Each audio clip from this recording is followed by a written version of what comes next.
number of moles in terms of volume of a gas. देखो हमने किया था, if volume of gas is given, then number of moles is equal to volume of gas at NTP divided by 22.4 liter. Volume of gas in liter, right? If volume of gas is in liter, then it divided by 22.4, and if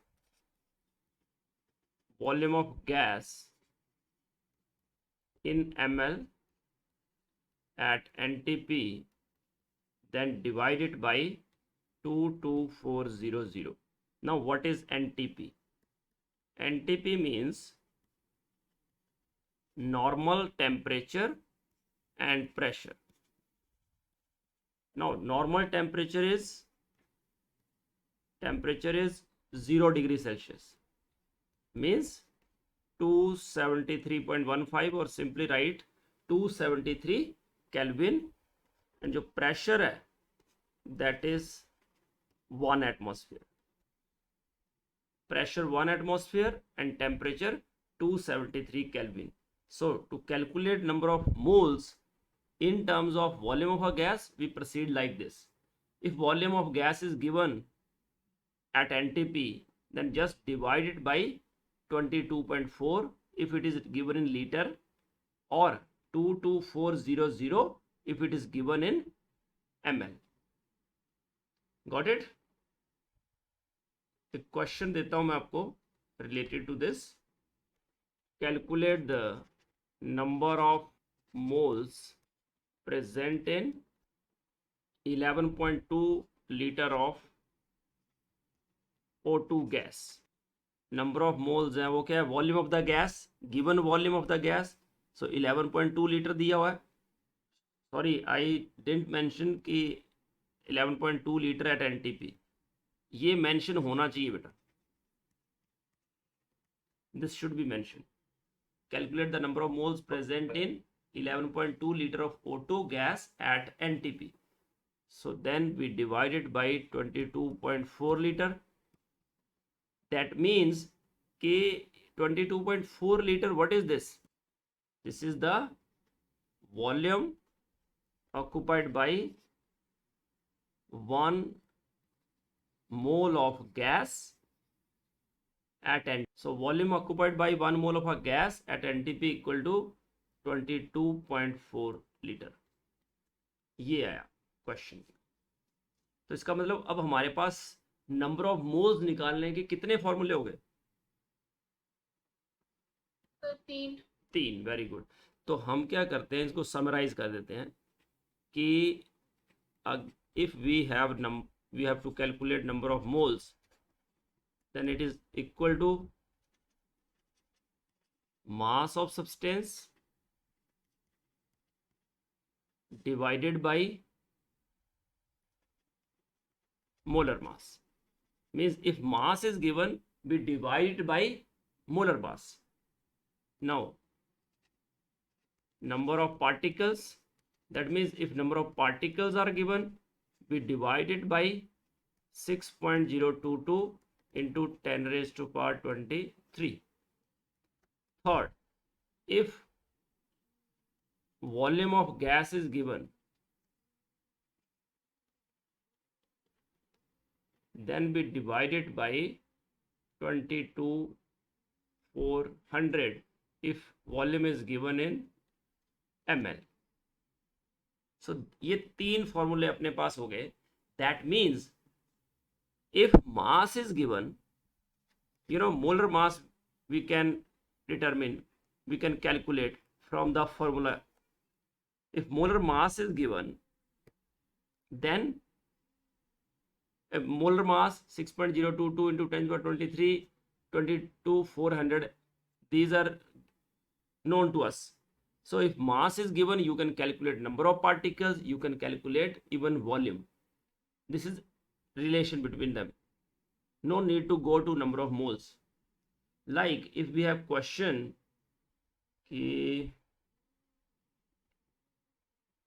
calculate the mass of 100 molecules of sucrose, it is C12H22O11। इसको ध्यान से देखो, अभी मास आपको find out करना है। To find मास मतलब इसमें आपको फॉर्मूला आना चाहिए, क्वेश्चन अपने आप हो जाएगा। फॉर्मूले पे डिपेंडेंट है पूरा क्वेश्चन।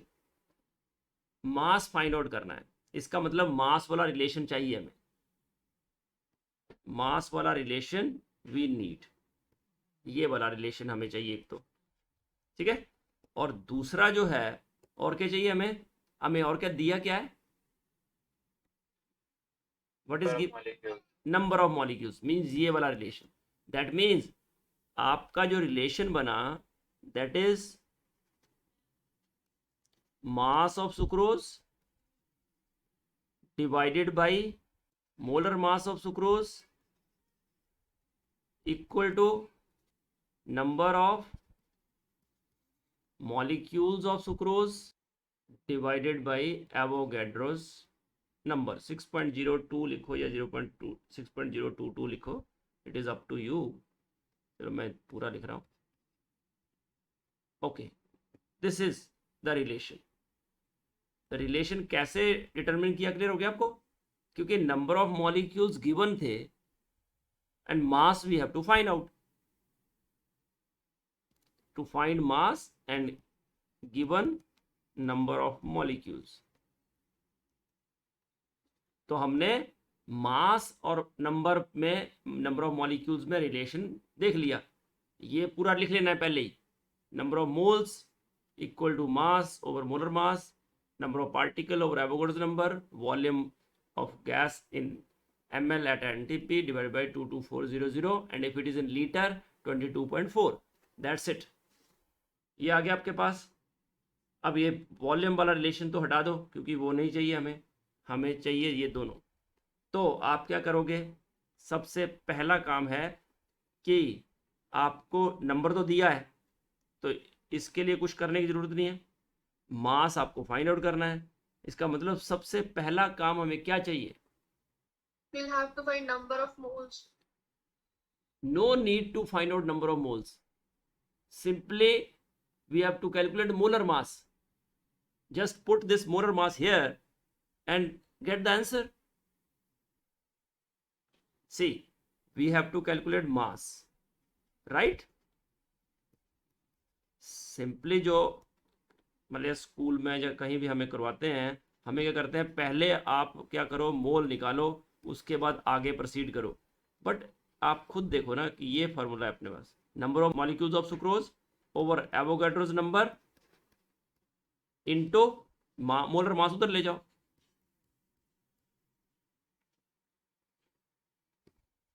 तो इस फॉर्मूले में number of moles no doubt अगर फाइंड आउट करते तो आप सीधा उसको मोलर मास से मल्टीप्लाई कर देते, है ना, तो आ जाता आंसर।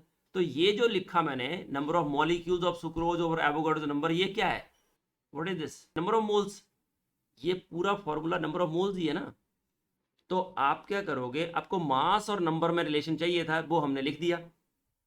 तो mass of the sucrose equal to number of molecules which are given, Avogadro's number दिया हुआ है, molar mass of the sucrose.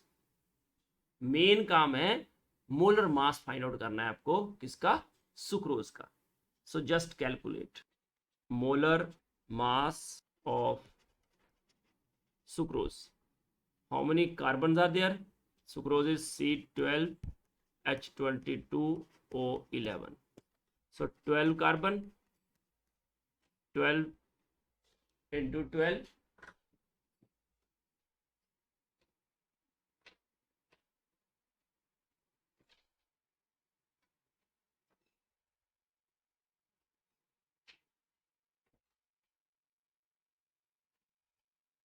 12 into 12 plus 22 into 11, sorry 22 into 1। Hydrogen का एटॉमिक वेट कितना है, 1, plus 11 into 16। Atomic weight learn कर लिए ना कि नहीं, Yes, sir. Okay.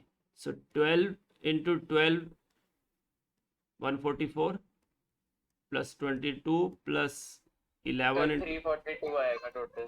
okay, so it comes out to be 342 gram per mole because it is written molar mass, means mass of 1 mole of sucrose. Mass of sucrose equal to, formula is number of molecules, and number of molecules are 100 divided by Avogadro's number into 342, right? So it is 342 divided by 6.022 into, so see, this is the approximate result. हाँ जी बेटा. Sir, it's also 5.68 something. Yeah, हाँ बिल्कुल 5.6. बिल्कुल सही बोला आपने. Exact अगर find out करना हो आपको, एग्जैक्ट है ना, तो आपका आएगा 5 ये जो मैंने लिखा है that is the approximate value. जैसे आपको कॉम्पिटिटिव एग्जाम में अगर क्वेश्चन आता है तो आप इसको 6.022 से नहीं करोगे, आप इसको राउंड ऑफ करके 6 कर लोगे. बट अगर आप बोर्ड में कर रहे हो, आप मतलब क्लास टेस्ट में कर रहे हो, तो वैल्यू ये आएगी the exact value. Got it? Question is calculate the number of molecules and number of atoms present in 11.2 liter of oxygen at NT, because 11.2 liter जो है that is the volume of O2. So that means first we have to calculate number of molecules. देखो relation है अब number of particles में और volume में. तो यहाँ फॉर्मूला हो जाएगा number of molecules of oxygen divided by Avogadro's number equal to volume of oxygen in liter. If it is given in liter, then we divide it by 22.4.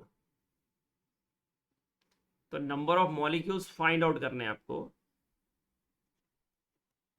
तो number of molecules of oxygen equal to volume of oxygen. So volume of oxygen is given to you 11.2 divided by 22.4 into 6.02 into 10⁻23.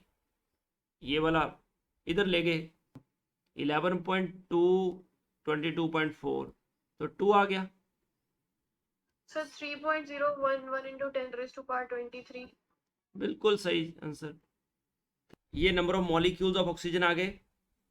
अब number of atoms of oxygen. So you know एक oxygen molecule में 2 oxygen atoms हैं. तो एक molecule में 2 हैं तो जितने मॉलिक्यूल्स अपने पास हैं उसके डबल क्या हो जाएंगे atoms. So it is 2 into 3.01 into 10⁻23. That means answer is 6.02 into 10⁻23. तो ये अपने पास 2 आंसर आ गए. ये number of molecules of oxygen और ये number of atoms of oxygen. That's it. Next question है calculate the number of moles in the following. First question है 7.85 ग्राम ऑफ आयरन. दूसरा क्वेश्चन है 4.68 मिलीग्राम ऑफ सिलिकॉन. और third question है 65.6 microgram of carbon. तो सबसे पहले discuss कर लेते हैं कि मिलीग्राम और माइक्रोग्राम जो मास होता है वो किस में होना चाहिए? ग्राम्स में। हाँ, तो tell me what is 1 milligram? 1 milligram is equal to how many grams? 1/1000. हाँ, मीन्स 10⁻³ मिलीग्राम जो है, मिली वर्ड जब भी लिखा, मिलीलीटर, मिलीग्राम, ठीक है, उन सब में 10⁻³ हो जाएगा। मिली मीन्स 10⁻³ और दूसरा है microgram. So 1 microgram is how many? To power -5. 10 to power -6. 10⁻⁶ बेटा। अच्छा, अब और क्या चाहिए हमें? Atomic weights, gram atomic base, ऐसे लिख देते हैं, ग्राम एटॉमिक मास। GM मतलब gram atomic mass. What it means? Atomic mass expressed in grams. तो gram atomic mass of iron 56, ठीक है, और सिलिकॉन का 28 एंड कार्बन एवरीबडी नोज। 12. हाँ, गुड। तो आयरन, सिलिकॉन और कार्बन के एटॉमिक वेट भी लिख दिए मैंने। आपको फाइंड आउट करने हैं number of moles. Number of moles जो हैं that is mass of substance in gram divided by molar mass. तो फर्स्ट क्वेश्चन करते हैं कि given mass of iron that is equal to 7.85 और molar mass of iron that is equal to 56 gram per mole. So number of moles of iron is equal to mass of iron divided by 56, ठीक है। तो ये value कितनी आएगी? It comes to be 0 point, अगर 0 point करता हूँ तो 78 हो जाएगा और 1 आएगा पहले, इट इज 141। मास को मोलर मास से डिवाइड कर दिया, बस इतना सा किया हमने। ग्राम एटॉमिक मास क्या होते हैं? मोलर मास ही होते हैं ना एटम के। It is 0.14, so better to write it 0.14, इतना लिख दो, दैट इज द आंसर। तो ये आपका आंसर आ गया। बी पार्ट और सी पार्ट करो। आपके पास था 4.68 मिलीग्राम ऑफ सिलिकॉन। तो सबसे पहला काम क्या है? Given mass of 4.68 milligram, so it should be 4.68 into 10⁻³ ग्राम। तो मास ले लिया इन ग्राम और फिर आपने लिखा molar mass of silicon. Molar mass of silicon कितना है? सिलिकॉन का एटॉमिक वेट कितना? 28। That means number of moles of silicon 4.68 into 10⁻³ in gram divided by 28 gram per मोल। मैं ऐसे लिख दूँ इसको, 46.8 बाई 28 इंटू 10⁻⁴ मोल। 46.8 कर दिया तो ये क्या 1.67 और 1.66 जो भी आंसर आता है आपका इंटू 10⁻⁴ मोल। ओके, तो ये हो गया अपना question B. Now C part जो था वो था 65.6 माइक्रोग्राम ऑफ कार्बन।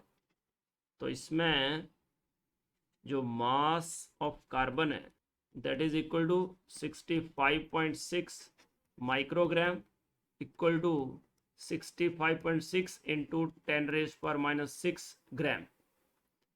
और जो मोलर मास है of carbon that is equal to 12 gram per mole. Number of moles of carbon that is equal to mass, that is 65.6 into 10 raised per minus 6 divided by molar mass. तो ग्राम से gram cancel, that means, अच्छा ये तो कुछ करने की ज़रूरत नहीं है, सिंपली आ जाएगा 5.46 इंटू 10 रेज पर माइनस 6 ग्राम। That's it. मैं समराइज कर देता हूँ सारे रिलेशन को कि नंबर ऑफ मोल्स जो थे उसके लिए 3 फॉर्मूले किए हमने। एक नंबर ऑफ पार्टिकल्स के साथ,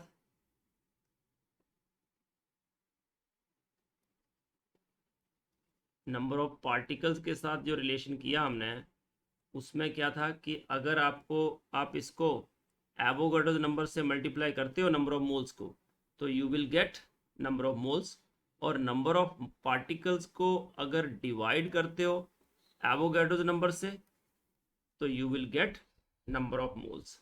पार्टिकल का रिलेशन इतना सा था, है ना। एवोगाड्रो नंबर यू नो कि वैल्यू जो है क्या होती है एन की,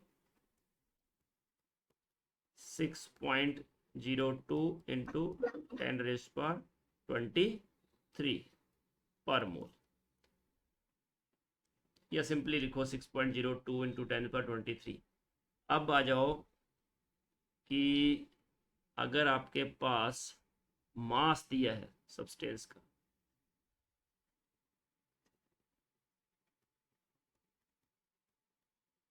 तो मास ऑफ सब्सटेंस और नंबर ऑफ मोल्स में, तो अगर आप इसको किससे मल्टीप्लाई करते हो, मोलर मास से,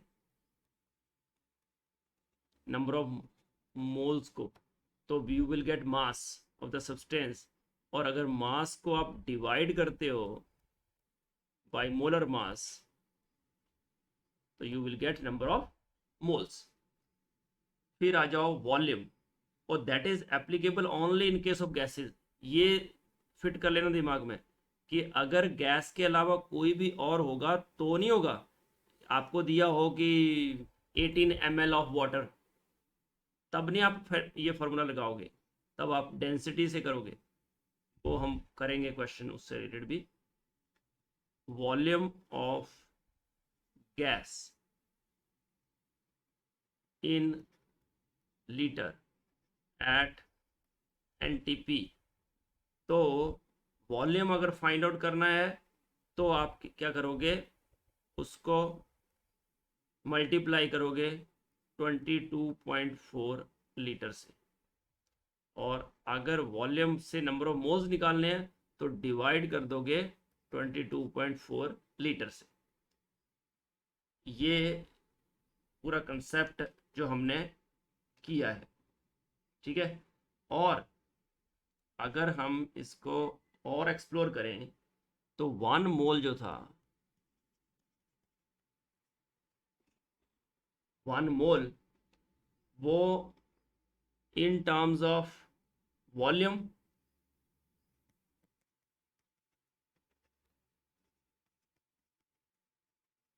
के टर्म में जो है it is equal to 22.4 litre of a gas.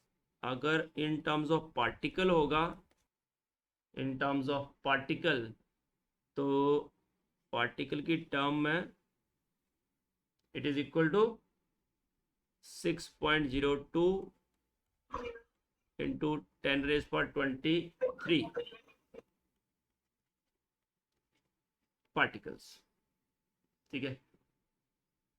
अब देखो पार्टिकल्स का मतलब ये है कि 1 मोल ऑक्सीजन एटम होंगे तो उसमें इतने पार्टिकल एटम्स होंगे। अगर 1 मोल ऑक्सीजन मॉलिक्यूल होंगे तो भी उसमें इतने होंगे। मतलब it is a chemist dozen in terms of mass. मैंने लिख देता हूं कि अगर 1 मोल ऑफ ऑक्सीजन एटम्स होंगे, 1 मोल ऑफ ऑक्सीजन एटम्स होंगे तो that is 6.02 into 10 raise to power 23 atoms. और वहीं पे अगर 1 मोल ऑफ ऑक्सीजन मॉलिक्यूल्स होंगे, तो that is equal to 6.02 into 10⁻23 molecules. देखो नंबर रिमेन सेम, अगर एटम्स हैं तो नंबर ऑफ एटम्स उतने होंगे, अगर मॉलिक्यूल्स हैं तो उतने मॉलिक्यूल्स होंगे। अब इन टर्म्स ऑफ मास, तो मास के टर्म में अगर एटम्स हैं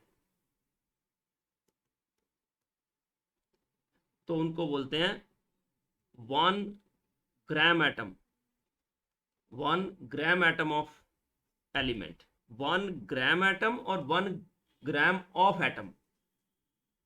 1 ग्राम एटम मीन्स 1 मोल, 1 ग्राम एटम का मतलब है 1 मोल ऑफ एटम्स। और अगर मैं लिखता हूं 1 ग्राम ऑफ एटम, इसका मतलब मास है, वो 1 ग्राम जो है वो एटम का मास है। बट अगर मैं लिखता हूं 1 ग्राम एटम, ऑफ नहीं लगाता हूं, इसका मतलब दैट इज 1 मोल। इसका मतलब 1 ग्राम ऑफ कार्बन जो है, 1 ग्राम कार्बन होगा तो कितने ग्राम होगा वो, 12 ग्राम कार्बन। मैं लिखता हूं 1 ग्राम ऑफ सोडियम, तो मैं क्या लिखूंगा, 23 ग्राम सोडियम, क्योंकि atomic weight of sodium is 23। वैसे ही अगर मैं लिखता हूं मॉलिक्यूल्स, तो that is 1 gram molecule of substance, 1 gram molecule of substance. जैसे मान लिया वाटर है, तो 1 ग्राम मॉलिक्यूल होगा वाटर का, that is 18 gram. 1 gram molecule होगा CO2 का, तो 44 ग्राम। वैसे ही एक होता है formula wait. Formula wait word कब यूज करते हैं, जब आयनिक कंपाउंड्स, आयनिक कंपाउंड्स के केस में यूज करते हैं। जैसे NaCl है, तो NaCl का फॉर्मूला वेट कितना होगा, ग्राम फॉर्मूला वेट, तो दैट इज 58.5 ग्राम NaCl। वैसे कैल्शियम कार्बोनेट होगा, तो कैल्शियम कार्बोनेट का होता है 100 ग्राम। देखो 1 ग्राम एटम, 1 ग्राम मॉलिक्यूल और 1 formula wait, gram formula wait, 1 gram molecule और 1 ग्राम फॉर्मूला वेट। तो ये सारे वैल्यू हो जाएंगी। और 1 मिनट और ले रहा हूं मैं, फिर साइन ऑफ करता हूं। कि जैसे मान लिया आपके पास दिया हो मास ऑफ 1 एटम, 1 एटम का मास दिया हो, तो that is atomic mass expressed in AMU। और mass of 1 mole of atoms हो, तो that is atomic mass expressed in grams. Okay, that's it. तो इतना आप याद कर लेना।